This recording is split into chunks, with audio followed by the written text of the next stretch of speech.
বিরোধী দলের যারা নেতা আছেন তারা সবাই পদত্যাগ করেন। আপনাদের নেতামি করার দরকার নাই। এই দেশ জাহান্নামে যাক, আপনার কি আমার কি, চলে যাক এই দেশ। আগে এর কথাগুলো শুনেন, তারপরে আরো কিছু কথা বলতেছি।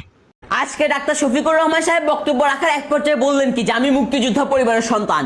তা আমি ডাক্তার শফিকুর রহমানকে বলতে চাই, কোন সন্তান যদি কোনোদিন জারজ হয়, সেই সন্তান ব্যক্তিগতভাবে জারজ। সেই সন্তানের পরিবারে কজন ভালো মানুষ আছে কিনা সেটা দিয়ে কোনোদিন ওই সন্তানকে আপনি জাজ করতে পারবেন না। আপনি ডাক্তার শফিকুর রহমান, আপনি যদি জারজ হন তাহলে আপনি ব্যক্তিগতভাবে জারজ। আপনার পরিবারে কোনো ভালো মানুষ আছে কিনা তার ইমেজ দিয়ে কোনোদিন আপনি ভালো হইতে পারবেন না। সুতরাং এখন এর কথাগুলো আপনারা শুনলেন, ঠিক না? আমি বলতেছি কোনো কারণে সে কথাগুলো একটু বোঝার চেষ্টা করবেন। মাননীয় প্রধানমন্ত্রী তারেক জিয়া ডক্টর শফিকুর রহমানকে সম্মান দিয়ে কথা বলে।